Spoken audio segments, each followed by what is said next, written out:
হযরতে ফাতেমা কি রাদিয়াল্লাহু তাআলা আনহাকে বললেন, ও ফাতেমা রে, আমরা যখন ইসলাম কবুল করলাম, ইসলাম গ্রহণ করলাম, কাফেররা আমাদের উপরে জুলুম করতে লাগলো, অত্যাচার করতে লাগলো, আমাদেরকে পাথরের উপরে শুইয়ে দেওয়া হতো, আর উপর দিক থেকে পাথর মারা হতো, আমাদের উপরে ভুঁড়িগুলো চাপিয়ে দেওয়া হতো, আর বাড়ির নোংরা আবর্জনাগুলো আমাদের উপরে দিয়ে দেওয়া হতো। এইভাবে করে চালু করলেন হযরতে আসমা বিনতে উমাইস ঘটনাগুলো। চালু করতে করতে ফাতেমার মন কিন্তু নানির দিকে নেই, ফাতেমা কিন্তু ওই কথাগুলো শুনছেন না, তার মনটা ভারী হয়ে আছে। মনে হচ্ছে যেন তার মনটা, তার চিন্তাটা, তার ভাবনাটা অন্যদিকে রয়েছে। এমত অবস্থায় আসমা বিনতে উমাইস বুঝতে পারলেন আমি বক্তব্য দিচ্ছি, ওই করুণ কাহিনীগুলো শোনাচ্ছি, আর ফাতেমা রাদিয়াল্লাহু তাআলা আনহা শ্রবণ করছেন না কেন? তখন ফাতেমাকে জিজ্ঞাসা করলেন, ও ফাতেমা রে, আমি এই করুণ কাহিনীগুলো, করুণ ঘটনাগুলো তোমাকে শোনাচ্ছি, তুমি একবারও ভালোভাবে শুনতেছ না। তুমি যদি শোনো তাহলে বলো, আমি বলবো, আর যদি তুমি না শোনো তাহলে বলো, আমি শোনাবো না। দুটার মধ্যে একটা বলো। বুঝতে পারছেন তো? এতদূর বুঝেছেন তো? আগে বাড়ি না আবার পিছিয়ে নিয়ে যাব? আগে বাড়ি, না হলে বুঝতে অসুবিধা হবে। হযরতে ফাতেমাকে করুণ কাহিনীগুলো শোনাচ্ছে, কিন্তু আসমা বিনতে উমাইসের কথাগুলো তার মনেই লাগছে না, গুরুত্বই দিচ্ছে না। এমত অবস্থায় হযরতে ফাতেমা রাদিয়াল্লাহু তাআলা আনহাকে জিজ্ঞেস, কোনো চিন্তা নাকি, বলো, যদি তোমার সহযোগিতা করতে পারি। হযরতে ফাতেমা এবার কি বলছে, ফাতেমা কি বলছে, আপনার অন্তরের মধ্যে যে অবহেলা রয়েছে ওই অবহেলাটুকু সরিয়ে দেবে কি কথা বলেছিল। হযরতে ফাতেমা বলছেন, ও আমার নানি, তোমার কথাগুলো আমাকে গুরুত্ব দিয়ে শুনতে হবে, ঠিক আছে, কিন্তু আমার মন লাগছে না, আমার মন হয় না যে তোমার কথাগুলো শুনি, গুরুত্ব মনে হয় না। তখন আসমা বিনতে উমাইস জিজ্ঞাসা করলেন, কি কারণ একটু বলে দেন।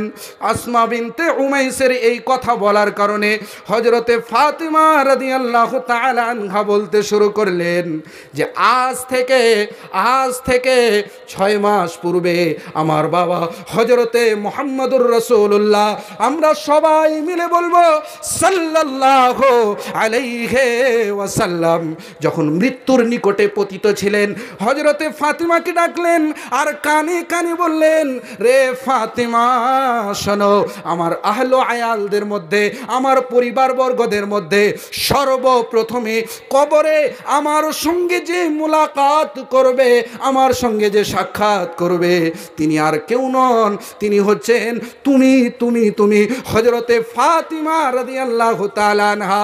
আমার মরার পরে সর্বপ্রথমে মরবেন। কি হলো, এমন ভাবে আসছেন, কোনো অসুবিধা? তো হযরতে ফাতেমা রাদিয়াল্লাহু তাআলা আনহাকে মৃত্যুর নিকটে পতিত হয়ে মহানবী সাল্লাল্লাহু আলাইহি ওয়াসাল্লাম বলেছিলেন, আমার মরার পরে আমার যতগুলো বিবি আছে কেউ মরবে না, প্রথমে তুমি মরবে। কে? হযরতে ফাতেমা রাদিয়াল্লাহু তাআলা আনহা। হযরতে ফাতেমা রাদিয়াল্লাহু তাআলা আনহা এরপরে কি বললেন? হযরতে ফাতেমা এরপরে আরও একটা কথা বললেন। সেটা কি বন্ধুরে আমার? আমাকে যে নবী সাল্লাল্লাহু আলাইহি ওয়াসাল্লাম বলেছেন 6 মাস পরে আমি মরে যাব, কিছুদিন পরে আমি মরে যাব, তাহলে আমার মরার সময় নিকট হয়ে গেছে, করিব হয়ে গেছে, এখন কিছুদিনের মধ্যে আমি মরে যাব। তবে ও নানি, একটা কথা শোনো। কথাটা কি? কথাটা হচ্ছে, আমি আমার জীবনে আমার চেহারাটাকে কাউকে দেখাইনি। আমি পাতলা না, আমি মোটা, আমার হাতটা কেমন, আমার চামটা কেমন, আমার মুখটা কেমন, আমার চেহারাটা কেমন, পৃথিবীর কোনো লোক দেখতে পাইনি। শুধুমাত্র তারাই দেখেছে যাদের নিকটে দেখানো যেতে পারে, এর ব্যতীত কেউ দেখতে পারেনি।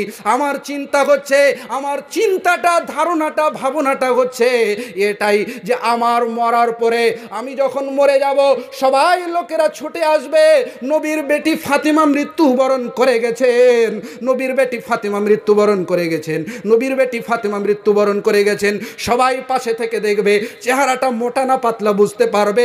সেদিন কিন্তু বুঝে নিবে ফাতেমার চেহারাটা লম্বা, শরীরটা কি লম্বা ছিল, তার চামটা কি সাদা ছিল না কালো ছিল, কেমন ছিল এই চেহারাটা দেখে নেবে। যার কারণে আমি চিন্তিত রয়েছে, এটার জন্যই তোমার কথাগুলো আমাকে ভালো লাগছে না। তুমি যে এত করুণ কাহিনী শোনাচ্ছ, এই করুণ কাহিনীগুলো আমাকে ভালো লাগছে না। কারণটা কি দেখছেন? মরার পরে পর্দা, মরার পরে পর্দা। আমাদের অবস্থাটা কি একটু দেখেন। আল্লাহু আকবার। এরপরে দেখেন কি হচ্ছে। এরপরে হযরতে ফাতেমা, আচ্ছা ঠিক আছে, এখানে একটা প্রশ্ন এসছে, আমি কি নিজেকে আহলে হাদিস পরিচয় দিতে পারি নাকি মুসলিম পরিচয় দেব? আলহামদুলিল্লাহ, এই প্রশ্ন আপনি করেছেন, আপনাকে ধন্যবাদ জানাই। বিশেষ করে আমার এই ভিডিওটা, কই ক্যামেরাম্যান হয়তো রুমে গেছেন, আমার এই ভিডিওটা অকরাবাড়ি দিনহাটা একটু পৌঁছান, আমি যে উত্তরটা দেব অকরাবাড়ি পাঠান যারা মুসলিম। এখন আমি উত্তর দেব না, আমাকে মনে করিয়ে দেবেন। হাদিসটা শুনেন, মুসনাদে আহমদের হাদিসটা। হযরতে ফাতেমা রাদিয়াল্লাহু তাআলা আনহা কারণটা বললেন, আমি মরার পরে কমপক্ষে আমার চেহারাটা এতটুকু লোকেরা বুঝতে পারবে যে আমি লম্বা, আমি মোটা, এটা বুঝে নিবে। যার কারণে আমি চিন্তিত আছি, কি করি ভেবে পাচ্ছি না। হযরতে আসমা বিনতে উমাইস দেখেন কি করলেন, কি বললেন, ফাতেমারে আমি কি তোমাকে সহযোগিতা করতে পারি, আমি কি তোমাকে সহযোগিতা করতে পারি? বলে হ্যাঁ, অবশ্যই সহযোগিতা করতে পারেন। আসমা বিনতে উমাইস রাদিয়াল্লাহু তাআলা আনহা বললেন, ও ফাতিমা, তুমি যখন মৃত্যুবরণ করে যাবে, তুমি যখন মরে যাবে, আমি সঙ্গে সঙ্গে একটা কাজ করব, তাড়াতাড়ি যাব জঙ্গলের দিকে, আর জঙ্গলের দিকে যাওয়ার পরে 4টা লাঠি আমি কেটে নিয়ে আসব, 4টা বাঁশ আমি কেটে নিয়ে আসব, 4টা লাঠি আমি কেটে নিয়ে আসব, আর এই লাঠিগুলোকে তোমার তাবুতের চতুর্দিকে দিয়ে দিব, এইভাবে করে বেঁধে দেব, এখানে একটা, এখানে একটা, আর এখানে একটা, এখানে একটা, আর তোমার লাশটা থাকবে ভিতরে, আর তোমার উপরে ওই চাদর দিয়ে দেব। কোনো লোক বুঝতে পারবে না যে চেহারাটা মোটা রয়েছে না পাতলা রয়েছে। অর্থাৎ তুমি মরে যাওয়ার পরে 4টা লাঠি নিয়ে আসব, এই লাঠিগুলোকে চতুর্দিক দিয়ে বেঁধে দেব, আর তার উপরে চাদর দিয়ে দেব, তোমার ব্যাপারে কেউ বলতে পারবে না এই চেহারাটা লম্বা ছিল, এই লোকটা লম্বা ছিল, এই ফাতিমা রাদিয়াল্লাহু তাআলা আনহার চামটা কেমন ছিল, কেউ কিছুই বলতে পারবে না। আমার নানি হলে কি সহযোগিতা করতো? আমি মোবাইলটা এনে দিচ্ছি, তুই কথা বল, আমি মোবাইলটা এনে দিচ্ছি, তুই কথা বল, চালিয়ে যা। যদি জিজ্ঞাসা করা হয় যে এভাবে কেন করলেন, বলে সেটিং চলছে, বিয়ে হবে তো সেটিং চলছে। জানেন, আপনারা জানেন মনে হয়, সেটিং চলছে। আর তারপরে আমি যখন উত্তরপ্রদেশে ছিলাম, তো উত্তরপ্রদেশে থাকাকালীন আমার শিক্ষক একটা কথা বলেছিলেন যে আমাদের অমুসলিম ভাইদের মধ্যে কিছু এমন রয়েছে যে বিয়ে করার আগে ওই ছেলেটাকে এবং মেয়েটাকে কিছুদিন থাকতে দেওয়া হয়, আর থাকতে দেওয়ার পরে যদি ভালো লাগে একে অপরকে, তারপরে বিবাহ হয়। তো এই প্রথাটা আমাদের মধ্যেও চলে এসেছে, বলে সেটিং চলছে। আজকাল তো মোবাইলেও চুমু দেওয়া শুরু হয়েছে, আপনারা জানেন। আমি যখন প্রথম দেখলাম যে এক ভাই মোবাইলে চুত করছে, সুত সুত, আমি জিজ্ঞাসা করলাম, আর ভাই এটা আবার কি? তো ওর ব্রেন ওখানে এমন জায়গায় নিয়ে গেছে কথার মাধ্যমে যে ওখানেই নিজের উত্তেজনাটাকে মিটানোর চেষ্টা করছে, আর মোবাইলটাকে, এই প্লাস্টিকের জিনিসটাকে চুমু দিচ্ছে। নাউজুবিল্লাহ। মানুষ এত অপদার্থ হয়ে গেছে, যুবকেরা। আর ভাই যুবক তো জানে এটা মোবাইল, এটা কাজ করবে না, এখান থেকে কি হবে, এত অপদার্থ হয়ে গেছে। তো আসমা বিনতে উমাইস রাদিয়াল্লাহু তাআলা আনহা বললেন যে আমি তাড়াতাড়ি করে জঙ্গলে যাব, আর 4টা লাঠি নিয়ে আসব, আর 4টা লাঠি তাবুতের চতুর্দিকে বেঁধে দেব, উপরে চাদরটা দিয়ে দেব, আর কেউ দেখতে পারবে না তোমার চেহারাটা লম্বা, তোমার শরীরটা লম্বা না তোমার মোটা, শরীরটা মোটা, কেউ বলতে পারবে না। এরপরে যখন মরে গেলেন, মরে যাওয়ার পরে তাই করা হলো। বন্ধুরে আমার, এখানে একটা কথা বলা হবে, যারা হাজির হয়েছেন, আপনাদের মধ্যে যদি কোনো ব্যক্তি হজ করতে গিয়েছেন তারা হয়তো দেখেছেন, অথবা যিনারা সৌদি আরব গিয়েছেন তারা দেখেছেন, সৌদি আরবে দেখবেন দুই প্রকারে লাশদেরকে ঘর থেকে নিয়ে যাওয়া হয়। লাশদেরকে দুই প্রকারে নিয়ে যাওয়া হয়। নাম্বার এক, যদি পুরুষ হয় এমনি চাদর ঝুলানো থাকে, ওই 4টা লাঠি থাকে না। আর যদি মহিলা হয় ওই মহিলার জন্য 4টা লাঠি থাকে, তার উপরে চাদর দিয়ে দেওয়া থাকে। আর ওই প্রথাটা চালু হলো কখন? ওই প্রথাটা চালু হলো হযরতে ফাতেমা রাদিয়াল্লাহু তাআলা আনহা থেকে। আর আজ পর্যন্ত সেই প্রথা সৌদি আরবে এখনো চলছে। তার মানে কি? তারা বুঝতে পেরেছে যে মরার পরেও পর্দা রয়েছে, তার চেহারাটা তার শরীরটা যেন না বুঝতে পারে, এজন্যই 4টা লাঠি উপরে দিয়ে তার উপরে চাদর ঝুলিয়ে দেওয়া হয়। এখান থেকে শেষ। আমি আপনাদেরকে কি বলতে চাই, মরার পরেও যদি পর্দা হয় তাহলে আমার মা বোনদের কীভাবে পর্দা করতে হবে একটু বলুন, একটু বলুন মা বোনদেরকে। আরও আমি অনেক কিছু শোনাবো, আপনারা একটু ধৈর্য ধারণ করেন। এবারে মৌলানা রমিউল ইসলাম সাহেব আমার কথাগুলো নোট করেন, রেকর্ড করেন। এখানে একটা প্রশ্ন এসছে, প্রশ্নটা হচ্ছে আমি কি নিজেকে আহলে হাদিস পরিচয় দিতে পারি নাকি মুসলিম পরিচয় দিব? কেননা কোরআনে কারিমে আমাদের নাম আল্লাহ রাব্বুল আলামিন রেখেছেন মুসলিম। কি বললাম ভাই, জোরে বলেন? কোরআনে কারিমে আমাদের নাম মুসলিম রেখেছেন, তাই আহলে হাদিস বলা যাবে না। এটা কিছু কিছু ভাইদের বক্তব্য, বিশেষ করে যে নামগুলো বললাম এই দিককার, ওখানে কিছু লোক জন্ম হয়েছে, তারা বলছে যে মুসলিমই বলতে হবে, আহলে হাদিস বলা যাবে না। তো যদি ভাই তাই হয়, প্রথম নম্বর প্রশ্ন বলেন, আপনার আধার কার্ডে কি নাম রয়েছে? আব্দুল্লাহ, আব্দুর রহমান। তো আব্দুল্লাহ আব্দুর রহমানকে কেটে দিয়ে কালকেই আধার কার্ডের সেন্টারে গিয়ে মুসলিম লিখে দেবেন, সবাই মুসলিম লেখেন। তুমি তোমার নাম আব্দুল্লাহ কেন রাখলে? তুমি তোমার নাম আব্দুর রহমান কেন রাখলে? কোরআনে তো তোমাকে মুসলিম বলা হয়েছে। বেকুবদের প্রশ্ন, মুসলিম বলতে হবে, আহলে হাদিস বলা যাবে না। কেমন লোক? আরে ভাই ঠিক আছে, তুমি বলছো আহলে হাদিস বলা যাবে না, তো বলো নবী সাল্লাল্লাহু আলাইহি ওয়াসাল্লামের নাম কয়টা ছিল? কয়েকটি নাম ছিল। সিফাতি নাম রাখা যেতে পারে, বৈশিষ্ট্যগত নাম রাখা যেতে পারে। হাদিসের মধ্যে এসেছে, কোরআনের মধ্যে এসেছে। বৈশিষ্ট্যগত নাম কি? নবী সাল্লাল্লাহু আলাইহি ওয়াসাল্লামের নাম মাহির ছিল, নবী সাল্লাল্লাহু আলাইহি ওয়াসাল্লামের নাম আহমদ। তো নবী সাল্লাল্লাহু আলাইহি ওয়াসাল্লাম এই নামগুলো রেখে কি ভুল করেছেন? যদি ভুল করে থাকে তাহলে আল্লাহর কসম নবীর ব্যাপারে এ ধরনের কথা বলা যাবে না। যদি মুসলিম না বলা যায় তাহলে আমি আমার নামটাও বলতে পারবো না, আব্দুল্লাহ আব্দুর রহমান। অতএব আহলে হাদিস নাম বলা যেতে পারে। এখন আপনি যদি বলেন বুখারী সাহেব দলিল দেন, দিনহাটার লোকেরা যদি থেকে থাকে আমার এই আলোচনাটা ওদেরকে পৌঁছাবেন। আমি নাম বলছি না, আমার জানা রয়েছে যে এরা নিজেকে মুসলিম বলে পরিচয় দেয়, আহলে হাদিস বলা যাবে না। কোরআন থেকে দলিল নেন, হাদিস থেকে দলিল নেন। কোরআনে কারিম থেকে দলিল কোথায় নেবেন? 29 পারার শেষ,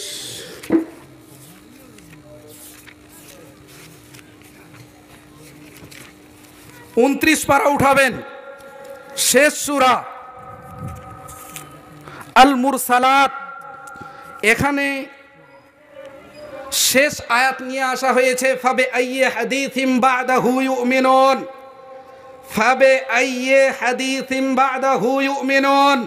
আবারও বলছি, ফাবে আইয়ে হাদিসিম বাদাহু ইউমিনুন। তর্জমাটা শুনেন, এরপরে তোমরা কোন কথার উপরে ঈমান নিয়ে আসবে? এখন বলেন আহলে হাদিস মানে কি? হাদিসওয়ালা। যে ব্যক্তি হাদিস মানবে, যেহেতু হাদিসকে এখানে কোরআন বলা হয়েছে, যেহেতু এখানে হাদিসকে কোরআন বলা হয়েছে, আমি দলিল দিচ্ছি ফাবে আইয়ে হাদিসিম বাদাহু ইউমিনুন। এরপরে কোন কথার উপরে তুমি ঈমান নিয়ে আসবে? তো বলেন হাদিসকে যদি কোরআন বলা হয়, দ্বিতীয় নম্বরে হাদিসকে হাদিস বলা হয়েছে। এখন আমরা যদি কোরআনকে মানি, আমরা যদি হাদিসকে মানি, তাহলে আমরা যদি নিজেদেরকে আহলে হাদিস বলি, অর্থাৎ কোরআনওয়ালা, হাদিসওয়ালা, তাহলে পৃথিবীর কোন বাপ রয়েছে, কোন বেটা রয়েছে, কোন লাট সাহেব রয়েছে যে আহলে হাদিস বলা যাবে না?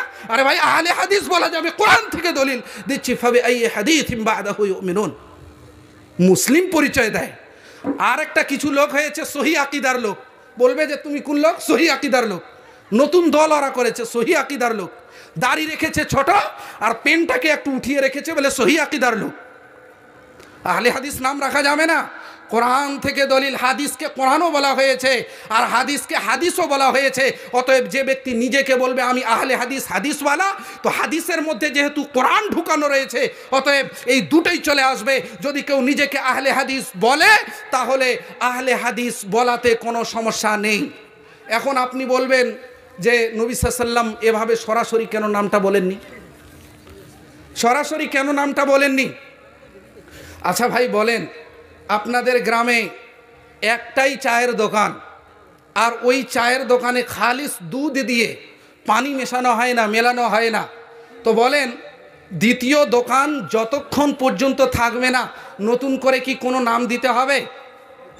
নতুন করে নাম দেওয়ার দরকার আছে? ভাই জোরে বলেন, নতুন করে নাম দেওয়ার দরকার আছে। কিন্তু মনে করেন কিছুদিন পরে আশফাকুর রহমান বুখারীও পাশেই একটা চায়ের দোকান দিল, তখন প্রথম থেকে যে ব্যক্তি চায়ের দোকান দিয়েছে ও তখন নিজের দোকানের সামনে লিখছে খালিস চায় কি দোকান, খালিস চায় কি দোকান। প্রথমে তো চায়ের দোকান ছিল, প্রথমে চায়ের দোকান ছিল, যখন দেখলো আরো একটা চায়ের দোকান হয়ে গেল, আর একটা নামের দরকার পড়লো, সে নামটা কি? খালিস চায় কি দোকান। অতএব আমরা সর্বপ্রথমে মুসলিম, কিন্তু পরিচয় দেওয়ার খাতিরে আমরা নিজেদেরকে আহলে হাদিস বলি। নবী সাল্লাল্লাহু আলাইহি ওয়াসাল্লামের জামানায় আহলে হাদিস বলার দরকার ছিল না। নবী সাল্লাল্লাহু আলাইহি ওয়াসাল্লাম যখন মৃত্যুবরণ করে গেলেন, ইসলামের ভিতরে বিভিন্ন ধরনের আউঝাউ ঢুকতে শুরু হয়ে গেল। কেউ বলল আমরা হানাফি, কেউ বলল আমরা শাফেঈ। আমরা তখন বললাম যে আমাদের পরিচয় দেওয়ার জন্য আমরা আহলে হাদিস, কারণ হাদিসকে কোরআনও বলা হয়েছে আর হাদিসকে হাদিসও বলা হয়েছে, তাই আমরা আহলে হাদিস বললাম। আরও আমি আপনাকে দলিল দেই, আহলে হাদিস বলা যাবে না। কে বলছে আহলে হাদিস বলা যাবে না? যারা বলছে ওরা ভ্রষ্ট। আল্লাহ রাব্বুল আলামিন এই সমস্ত লোকেদেরকে হেদায়েত দান করুন। মহানবী সাল্লাল্লাহু আলাইহি ওয়াসাল্লাম বলেন, লা তাযালু তাইফাতুম মিন উম্মতি আলাল হক লা ইয়াদুররুহুম মান খালাফাহুম হাত্তা ইয়াতি আমরুল্লাহ। নবী সাল্লাল্লাহু আলাইহি ওয়াসাল্লাম বলেছেন, লা তাযালু তাইফাতুম মিন উম্মতি আলাল হক, আমার উম্মতের মধ্যে একটা দল এমন থাকবে যে দলটা হকের উপরে থাকবে, যে দলটা সত্যের উপরে থাকবে, যে দলকে কেউ গুমরাহ করতে পারবে না, যে দলকে কেউ পথভ্রষ্ট করতে পারবে না, এই দল আমার মধ্যে থাকবে। আর এই দলটা কখন থেকে থাকবে? নবী সাল্লাল্লাহু আলাইহি ওয়াসাল্লামের জামানা থেকে আছে। অতএব বলেন, যারা নিজেদেরকে হানাফি বলে থাকে তাদের হানাফি বলাটা ঠিক হবে, কারণ হানাফি তো নবী সাল্লাল্লাহু আলাইহি ওয়াসাল্লামের জামানায় ছিল না। আর যারা নিজেদেরকে মালিকি বলে, মালিকি বলাটা কি ঠিক হবে? কারণ মালিকি তো নবী সাল্লাল্লাহু আলাইহি ওয়াসাল্লামের অনেক দিন পরে জন্ম নিয়েছে, নবী সাল্লাল্লাহু আলাইহি ওয়াসাল্লামের অনেক দিন পরে জন্ম নিয়েছে। যারা নিজেদেরকে হাম্বালি বলেন তাদের বলাটাও ঠিক হবে না। তবে আমি ঠিক হবে না কি কথার জন্য বলছি, এমনিতে বলা যাবে, কেন বলাটা ঠিক হবে না? নবী সাল্লাল্লাহু আলাইহি ওয়াসাল্লামের অনেক দিন পরে ইমাম হাম্বল রাহমাতুল্লাহি আলাইহি জন্মগ্রহণ করেছেন। যখন জন্মগ্রহণ করেছেন তখন থেকে তার দলটা রয়েছে। আর আমাদের দলটা নবী সাল্লাল্লাহু আলাইহি ওয়াসাল্লামের জামানাতেও ছিল, সাহাবায়ে কেরামদের জামানাতেও ছিল, তাবেঈনদের জামানাতেও ছিল এই দলটা। কারণ আমরা নিজেদেরকে এখনো বলছি আহলে হাদিস, হাদিস মাননেওয়ালা, কোরআন মাননেওয়ালা। অতএব আমরা যদি আহলে হাদিস দাবি করি, তাহলে পৃথিবীর কোন লাট সাহেব যদি বলে যে এটা ভুল, তাহলে তার কাছে ভুল হতে পারে, কিন্তু আহলে হাদিস বলা যেতে পারে, কোনো সমস্যা নেই, কোনো রকমের সম্পর্ক নেই। আহলে হাদিস বলবেন, কোনো রকমের দ্বন্দ্ব এখানে নেই। আরো উত্তর নেবেন? সব সময়ে থাকবে তার মানে কি? নবী সাল্লাল্লাহু আলাইহি ওয়াসাল্লামের জামানাতেও ছিল, সাহাবায়ে কেরামদের জামানাতেও ছিল, তাবেঈনদের জামানাতেও ছিল। আর কই আমাদের মাইকম্যান যদি থাকে, আমি কিছু কথা আরো এখানে ঢুকিয়ে দেই। আজকাল কিছু ব্রাদার্স তৈরি হয়েছেন, আলেমদের ইজ্জত মান সম্মান শেষ করে দিয়ে, আলেমদেরকে লাত মেরে দিয়ে মূর্খ লোকের বক্তব্য শুনতে খুব ভালো লাগে।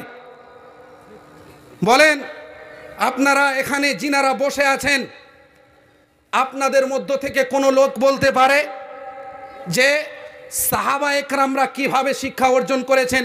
ইউটিউব থেকে শিক্ষা অর্জন করেছেন? মোবাইল থেকে শিক্ষা অর্জন করেছিলেন? সাহাবা একরামদের শিক্ষক ছিল তিনি হচ্ছেন নবী করিম সাল্লাল্লাহু আলাইহি ওয়াসাল্লাম, আর নবী সাল্লাল্লাহু আলাইহি ওয়াসাল্লামের শিক্ষক হচ্ছেন হযরতে জিবরিল আলাইহিস সালাম। অতএব কেউ যদি ইউটিউব দেখে বক্তব্য তৈরি করে এসে বক্তব্য দেয় আর তার বক্তব্যকে ভালো লাগে, তাহলে আপনার কাছে ভালো লাগতে পারে, তবে কাল কিয়ামতের দিবসে জবাব দিতে হবে। মাদানি থাকার পরেও, বুখারী থাকার পরেও, তার ডিগ্রি থাকার পরেও, তার শিক্ষক থাকার পরেও তাকে কোনো দাম দাওনি। আর একটা ব্রাদার একটা মূর্খকে নিয়ে এসে যে সালামটা পর্যন্ত দিতে পারে না, কোরআন হাতে রয়েছে, আল্লাহ রাব্বুল আলামিনের কসম খেয়ে বলতে পারি যে সালামটা ভালোভাবে দিতে পারে না, ওর বক্তব্য আমরা শুনছি। এই যে শুরু করে দিলাম, ওই বক্তাটা চলবে, এটা চলবে না। ওই বক্তার শিক্ষকের নাম একটা বলতে বলেন তো, আমি মাদ্রাসায় গিয়েছিলাম, বলো। আসসালামু আলাইকুম এমন করে বললো। আসসালামু আলাইকুম এর অর্থ কি? এখানে তালবে ইলমরা বসে রয়েছেন, বলুন তো অর্থটা কি? আরবি এক ইবারতের তর্জমা করতে পারবে না, আরবি এক ইবারতের তর্জমা করতে পারবে না। আজকে তাদেরকে আমরা ইমাম বানিয়ে ফেলেছি আর তাদের বক্তব্য ইউটিউবে শুনছি। কিছু কিছু ভাই প্রশ্ন করছে কি জানেন, আরে বুখারী সাহেবের ভিডিও ইউটিউবে লোড দিলে 8-10 জন মাত্র দেখে, আর যদি অন্য কোনো ওই ভাইয়ের, ওই মূর্খ ভাইয়ের যদি দেওয়া হয় তাহলে 1 মিনিটে 100,000 পর্যন্ত ভিউ চলে যায়। এটা কোনো দলিল হলো? নবী সাল্লাল্লাহু আলাইহি ওয়াসাল্লাম বলেছেন এমন নবীও হবে তার সঙ্গে কোনো লোক থাকবে না। অতএব আমার ভিডিও যদি তোমরা কেউ নাও দেখো তো আমি যে বেহক হয়ে গেলাম এর মানে এটা না। ওর ভিডিও বেশি চলছে বলে ও ভালো বক্তা, এটা হতে পারে না। বলেন, বক্তব্য বা ইসলামী শিক্ষা অর্জন করার জন্য কিছু সালাফিদের মানহাজ রয়েছে, তর তরিকা রয়েছে, পদ্ধতি রয়েছে। ওই পদ্ধতি অনুযায়ী যদি শিক্ষা অর্জন করে থাকে তাহলে ওই ব্যক্তিকে আলেম বলা যাবে, আর না হলে ওই ব্যক্তিকে আলেম বলা যাবে না। ওই মূর্খ ব্যক্তিকে নিয়ে আসে আপনারা বক্তব্য শোনেন। এখন আশফাকুর রহমান বুখারী বাড়িয়ে বলে দিল, এই কথা আমি বলিনি, এই কথা আমি বলিনি। মুখতার আহমদ মাদানী সৌদি আরবে থাকেন, উনাকে জিজ্ঞাসা করা হলো যে ব্রাদার্সদের একটা ফিতনা তৈরি হয়েছে, এর ব্যাপারে আপনি কিছু বলেন। তো উনি যে কথাটা বলেছেন ওই কথাগুলি আমি আপনাদের সামনে তুলে ধরলাম। আর কিছু কিছু ব্রাদার্স এমন হয়েছে, নাম বলবো না, আপনাদেরকে বুঝে নিতে হবে। আপনি আমাকে ফোন করেছেন তো, আপনি অমুসলিম ভাই তো, আপনার ফোনটাকে আমি রেকর্ড করে নিলাম, আর রেকর্ড করার পরে কালকে ফেসবুকে আর ইউটিউবের মাধ্যমে ছেড়ে দিলাম ফোন মুনাজারা, ফোন বাহাস, ফোন তর্ক বিতর্ক।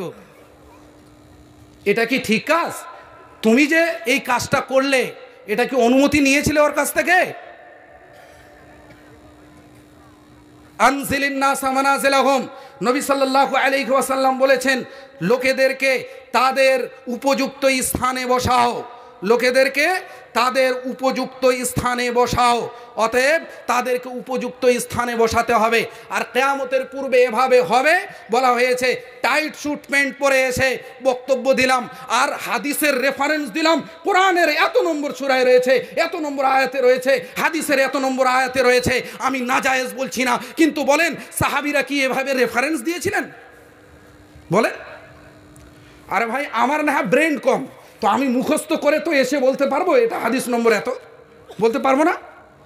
অবশ্যই পারবো, কিন্তু তারপরেও আমি বলি না কেন? আমার শিক্ষক আমাকে বলেছিলেন যখন আমি ফারাগাতের সালে ছিলাম, বসেছিলাম, যে এটা মানহাজ নয়, আমাদের সালাফিদের পদ্ধতি নয়, সালাফিদের পদ্ধতির বাইরে। জায়েজ না জায়েজ এই কথাটা আমি বললাম না, সালাফিদের পদ্ধতির বাইরে হাদিস নম্বর আর কোরআনের আয়াত নম্বর দিচ্ছেন, দেন। আমি নাজায়েজ বলছি না, আমি বলছি এটা সালাফিদের পদ্ধতির বাইরে। আপনি যদি আলেম হতে চান, মাইক নিয়ে বাড়াবাড়ি, মাইকে উঠলাম, কথা বললাম, বলতেই থাকেন। তো যাই হোক, আমি যে কথাটি বলছিলাম, আহলে হাদিস বলা যাবে, সমস্যা নেই, কোনো রকমের সমস্যা নেই, আহলে হাদিস বলবেন। আর ব্রাদার্সদের ফিতনা, নাম বলছি না, কিছু কিছু ব্রাদার্স এমনও আছে যে আপনাকে ভালো কথা শোনাবে, যারা কোনো বিষয়ে ফেল হয়ে গেলে, সমস্যা হলে তারা আলেমদের নিকটে যায়। আর যারা শুধু ফেসবুক, টুইটার, হোয়াটসঅ্যাপের মাধ্যমে শিক্ষা অর্জন করে আপনাদের কাছে আসে, আল্লাহর কসম এদের কাছ থেকে আপনারা বাঁচবেন। কেন বাঁচবেন? কারণ এটা সাহাবীদের পদ্ধতি নয়। কারণ সাহাবীদেরও শিক্ষক ছিল, আপনার শিক্ষককে টুইটার, ফেসবুক, হোয়াটসঅ্যাপ এটা নয়। যাই হোক, অনেক কথা বলার আছে, এগুলোর ব্যাপারে ছাড়লাম। এখন খালি জাহান্নামের খাদ্যটা আমি আপনাদেরকে বলে দিই, জাহান্নামের পানিটা বলে দিই, সময় শেষ নাকি? এখনও উনি আসেননি, যতক্ষণ না আসেন জাহান্নামের খাদ্য এবং পানীয়টা বলে দিয়ে আমি আমার বক্তব্য ইতি করবো ইনশাআল্লাহ। আর যদি সময় থাকে মা বোনদের আরও একটা কথা বলবো।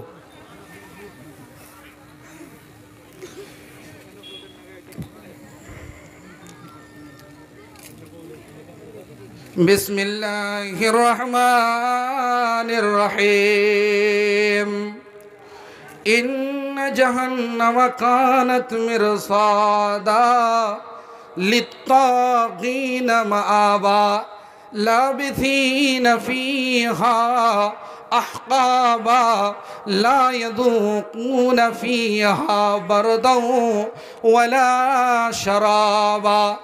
বন্ধুরে আমার, যারা জাহান্নামে চলে যাবে তাদের খাদ্যটা কি হবে একটু বলেন, বুঝেন? খাদ্যটা হবে জাকুম বলে একটা গাছ রয়েছে, এই গাছ তাকে খেতে দেওয়া হবে।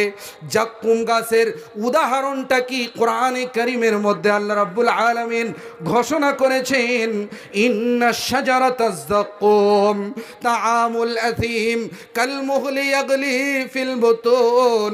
নিশ্চয়ই জাকুম গাছ তাআমুল আসিম, গুনাহগারদের জন্য, পাপীদের জন্য খাওয়া হবে, খাদ্য হবে গলিত তামার মতো। আর এই গলিত তামাটা যখন পেটের মধ্যে যাবে, পেটে ফুটতে শুরু করবে, আমার আল্লাহ বলবেন, ও জাহান্নামী ব্যক্তি, তুমি মজা চাকতেই থাকো, স্বাদ গ্রহণ করতে থাকো। এই জাক্কুম গাছ আপনাকে খেতে দেওয়া হবে। আরেকটা উদাহরণ কি জাক্কুম গাছ সম্পর্কে নবী সাল্লাল্লাহু আলাইহি ওয়াসাল্লাম যে কথাটা বলেছেন, নবী সাল্লাল্লাহু আলাইহি ওয়াসাল্লাম বলেছেন, এই জাক্কুম গাছ যেটা জাহান্নামের মধ্যে রয়েছে, এই জাক্কুম গাছকে যদি পৃথিবীতে হালকা একটু ফেলে দেওয়া হয়, জাক্কুম গাছের একটা হালকা অংশ যদি পৃথিবীতে ফেলে দেওয়া হয়, তাহলে বন্ধুরে আমার, পৃথিবীতে যতগুলো খাদ্য রয়েছে আর যতগুলো পানীয় জাতীয় দ্রব্য রয়েছে, এই সমস্ত খাদ্য এবং এই সমস্ত পানীয় দ্রব্য নষ্ট হয়ে যাবে, শেষ হয়ে যাবে এই জাকুম গাছ যদি পৃথিবীতে ফেলে দেওয়া হয়। এই গাছ আপনাকে খাওয়া হবে যদি আপনি জাহান্নামী হন। দ্বিতীয় নম্বরে, জারি কণ্টকময় কাঁটাদার গাছ আপনাকে খাওয়ানো হবে। আপনি যদি জাহান্নামী হন, আপনাকে কাঁটাদার গাছ খাওয়ানো হবে। আমার আল্লাহ বলেন, লাইসা লাহুম তাআমুন ইল্লা মিন যারি, লাইসা লাহুম তাআমুন ইল্লা মিন যারি লা ইউসমিনু ওয়ালা ইউগনি মিন জু। লাইসা লাহুম, তাদের জন্য কোনো রকমের খাওয়া থাকবে না। এই খাওয়াটা হবে কণ্টকময়, কাঁটাদার খাওয়া। এই খাওয়া যখন খাবে গলায় আটকে যাবে। আমার আল্লাহ বলছেন, লা ইউসমিনু, এই খাওয়াটা মোটাও করবে না, ওয়ালা ইউগনি মিন জু, লা ইউসমিনু, মোটাও করবে না, ওয়ালা ইউগনি মিন জু, আর আপনার ক্ষুধাটাকেও নিবারণ করবে না, আপনার ক্ষুধাটাকেও শেষ করবে না। এই খাওয়াটা এমন খাওয়া হবে। তৃতীয় নম্বরে যে খাওয়াটা আপনাকে দেওয়া হবে, আগুনের আঙ্গার। কি বললাম ভাই? আগুনের আঙ্গার। আপনাদের মধ্যে একটু অবহেলা ছেয়ে গেছে, একটু তাকবীর দেই, লিল্লাহে তাকবীর। আরো একটু জোরে বলেন, লিল্লাহে তাকবীর। তৃতীয় নম্বরে কণ্টকময় গাছ আপনাকে খাওয়ানো হবে। তৃতীয় নম্বরে আগুনের আঙ্গার আপনাকে দেওয়া হবে। ইন্নাল্লাযীনা ইয়াকতুমুনা মা আনজালাল্লাহু মিনাল কিতাবি ওয়া ইয়াশতারুনা বিহি সামানান কালীলা। বন্ধুরে আমার, এই আয়াতের মধ্যে বলা হয়েছে, যারা কোরআনে কারীমের আয়াতকে বিকৃত করবে, কোরআনে কারীমের আয়াতকে শেষ করার চেষ্টা করবে, আল্লাহ বলেছেন এটা, আপনি বলছেন এটা, আমার আল্লাহ বলছেন এরা পেটের ভিতরে জাহান্নামের আগুনকে ভরতেছেন। আর দ্বিতীয় নম্বর, ইন্নাল্লাযীনা ইয়াকুলুনা আমওয়ালাল ইয়াতামা যুলমান, যারা ইয়াতিমদের মালকে জুলুম করে, জবরান দখল করে খেয়ে নেয়, আমার আল্লাহ বলছেন, হে আমার নবী, কোরআনে কারীম তুমি শুনিয়ে দাও, এরা যেন জাহান্নামের আগুন নিজের পেটের মধ্যে ভরতেছে। এই হচ্ছে জাহান্নামের খাওয়া। আরও অনেকগুলো খাওয়া আছে, ছেড়ে দিলাম। পানীয় জাতীয় দ্রব্য শুনেন, জাহান্নামে যখন পানীয় জাতীয় দ্রব্য চাইবে জাহান্নামীরা আমাদেরকে পানি পান করান, তখন আল্লাহ রাব্বুল আলামিন কি দেবেন? বিসমিল্লাহির রহমানির রহিম। وسقوا ماء فقطعهم। আমার আল্লাহ বলছেন তাদেরকে পানি পান করানো হবে। এমন পান করা, ফুটন্ত পানি, যখন পানিকে গরম করা হবে পানিটা গরম হয়ে যাবে, তপতপে গরম। যখন গরম হবে পানিটা দেখবেন ফুটতে শুরু করে।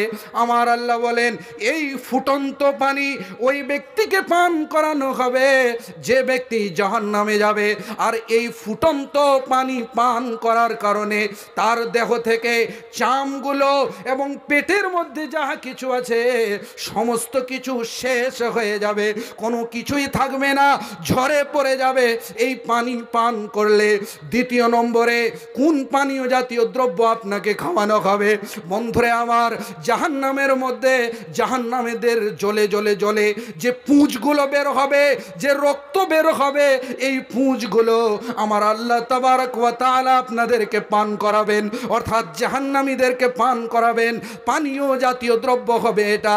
তারপরে নবী সাল্লাল্লাহু আলাইহি ওয়াসাল্লাম এটাও বলেছেন যে খাবাল নদীর পানি তাদেরকে পান করানো হবে। খাবাল নদীর পানি কি?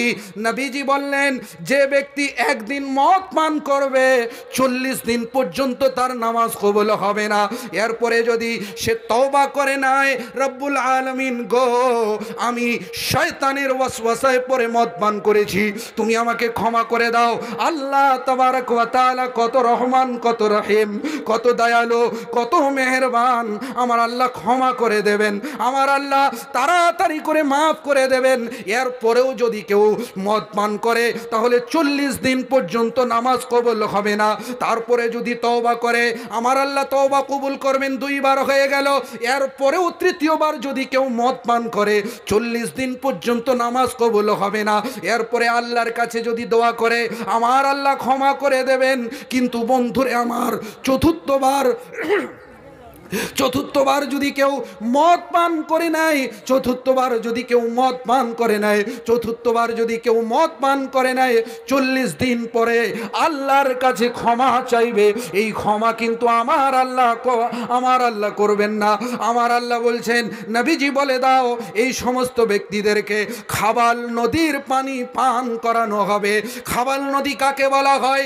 ওই যে জাহান্নামীরা যখন জাহান্নামে চলে যাবে, জাহান্নামে যাওয়ার পরে তাদের রক্তগুলো, পুঁজগুলো এত এত এত বেশি বেশি করে ঝরবে, এত বেশি করে ঝরবে যে ওই পুঁজগুলোর দ্বারা একটা নদী হয়ে যাবে, একটা সমুদ্র হয়ে যাবে।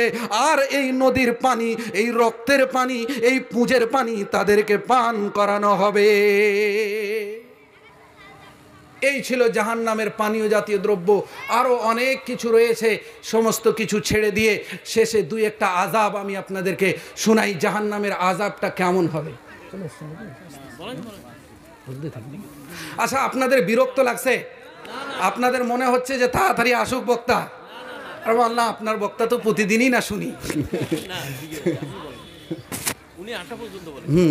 যাই হোক, উনি আসবেন কিছুক্ষণের মধ্যেই। তো জাহান্নাম বিষয়ে আলোচনা চলছিল, জাহান্নামের কয়েকটা আযাব আমি আপনাদেরকে শোনাই। অনেকেই আছে এই জাহান্নামের বর্ণনা করতে গেলে মনে হয় যে আজকে আর হাসাহাসি হলো না। তো ভাই, হাসাহাসি নয়, আজকে জাহান্নামের বিষয় শোনেন আর নিজেকে পরিবর্তন করার চেষ্টা করুন। এই জন্যই জাহান্নামের বিষয়টা আমি আপনাদের কাছে তুলে ধরছি। তবে তার আগে একটা বিষয়, যে আমার কাছে এই মোবাইল আপনারা দেখতে পাচ্ছেন তো, আমার কাছে এই মোবাইলটা যদি ডাউনলোডে সহযোগিতা করে, এই মোবাইলটা যদি ইউটিউব চলতে সহযোগিতা করে, এই মোবাইলটা যদি ফোন যাওয়া আসায় সহযোগিতা করে, তাহলে এই মোবাইলটা আশফাকুর রহমান বুখারীর পকেটে থাকবে না একে ছুঁড়ে দিব? জোরে বলেন ভাই। পকেটে থাকবে, তার স্থান ভালো জায়গায় থাকবে। কিন্তু এই মোবাইলটা যদি খারাপ হয়ে যায়, এই মোবাইলটা যদি না চলে, তাহলে তার স্থান কোথায় হবে? ডাস্টবিনে। বা আপনি কটকটিওয়ালাকে দেবেন, আপনি দেবেন, ও কটকটি দেবে আপনাকে। ও আপনাকে কি দিবে ভাই? কটকটি। ওই যে গ্রামে গঞ্জে বিক্রি করতে আসে না ভাঙাচোরা লোকগুলো, তাদেরকে দিয়ে দেন, 5 টাকা 10 টাকা আপনাদেরকে দেবে। কিন্তু বলেন, আমার এই বডি নামের যে মোবাইল, আমার এই বডি নামের যে মোবাইল, এই মোবাইল, এই বডি যদি নামাজে না চলে, এই বডি যদি ফজরের নামাজে না চলে, এই বডি যদি সাদকা খায়রাতে না চলে, এই বডি যদি ভালো কাজে না চলে, এই বডি যদি দাওয়াত ও তাবলিগের কাজে না চলে, এই বডি যদি চুগলখড়িতে চলে, এই বডি যদি পরচর্চায় চলে, তাহলে বলেন এই বডির ঠিকানা জান্নাত হবে না জাহান্নাম?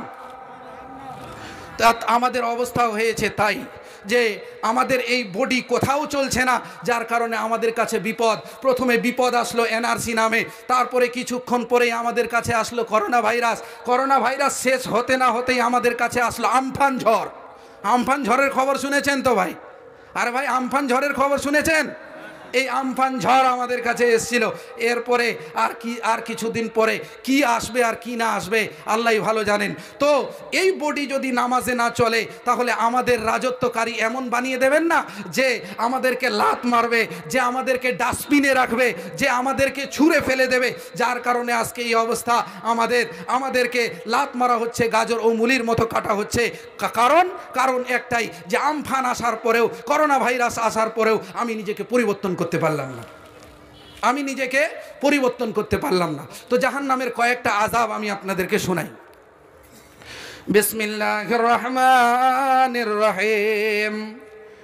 ওই ব্যক্তি, যে ব্যক্তির এই পৃথিবীতে কোটিপতি টাকা রয়েছে, কোটিপতি রয়েছেন, লাখপতি রয়েছেন, অনেকগুলো টাকা পয়সা রয়েছে, ওই ব্যক্তিটাকে, যে ব্যক্তি এই পৃথিবীতে বিলাসিতার জীবন করেছিল, এই ব্যক্তিকে আমার আল্লাহ তাবারক ওয়া তাআলা কিয়ামতের দিবসে ফেরেশতাদেরকে বলবেন, কিছুক্ষণের জন্য এই ব্যক্তিকে জাহান্নামের মধ্যে নিক্ষেপ করে দাও। ফেরেশতারা এই ব্যক্তিকে জাহান্নামের মধ্যে নিক্ষেপ করে দেবে। এরপরে বন্ধুরে আমার, ওই ব্যক্তিকে উঠিয়ে নিয়ে আসা হবে আর বলা হবে, ও ভাই আমার, তুমি পৃথিবীতে বিলাসিতার জীবন করেছিলে, কোটিপতি ছিলে, কোনো রকমের সমস্যা হয়নি, কিছুক্ষণের জন্য জাহান্নামের মধ্যে নিক্ষেপ করার কারণে তোমার অবস্থাটা কি একটু বলে দাও। বন্ধুরা আমার, সঙ্গে সঙ্গে সঙ্গে সঙ্গে ওই ব্যক্তিটা বলবেন যে আমি আমার পৃথিবীর জীবনের সমস্ত বিলাসিতাটাকে ভুলে গেছি, সমস্ত সুখের জীবনকে ভুলে গেছি, সামান্য ক্ষণের জন্য জাহান্নামে পেশ করার জন্য। আর যে ব্যক্তি নিজের জীবনে সব সময় দুঃখের জীবন কাটিয়েছে, মাংস খাবে টাকা নেই, অভাবী জীবন করেছে, সব সময় অভাবী জীবন রয়েছে, তবে আল্লাহকে চিনেছিল, 5 ওয়াক্ত নামাজ আদায় করেছিল, রোজা রেখেছিল, হজ করেছিল, যাকাত দিয়েছিল, সমস্ত কিছু করেছিল, কিন্তু আল্লাহ তাবারক ওয়া তাআলা বলবেন, ওরে আমার ফেরেশতারা, এই ব্যক্তিকে কিছুক্ষণের জন্য জান্নাতের মধ্যে দিয়ে দাও, জান্নাতের মধ্যে নিয়ে আসো। জান্নাত থেকে নিয়ে আসার পরে, জান্নাতের মধ্যে কিছুক্ষণ প্রবেশ করানোর পরে আবার টেনে নিয়ে আসা হবে। লোকটা কি জিজ্ঞাসা করা হবে, ও ভাই একটু বলো, তুমি যে পৃথিবীতে দুঃখের জীবন করেছিলে, অভাবের জীবন করেছিলে, তোমার খাওয়া দাওয়ার ভালোভাবে ছিল না, তোমার কাছে টাকা পয়সা ছিল না, কিন্তু কিছুক্ষণের জন্য জান্নাতে যাওয়ার পরে তোমাকে কেমন লাগছে একটু বলে দাও। ওই ব্যক্তিটা তখন বলবে, রব্বুল আলামিন, পৃথিবীর যত দুঃখ রয়েছে, যত অভাব রয়েছে, সমস্ত অভাবকে আমি ভুলে গিয়েছি, মনে হচ্ছে যেন আমার জীবনটা হচ্ছে পরিপূর্ণ সুখের। জাহান্নাম হচ্ছে এটা। এই জাহান্নাম থেকে আমাদেরকে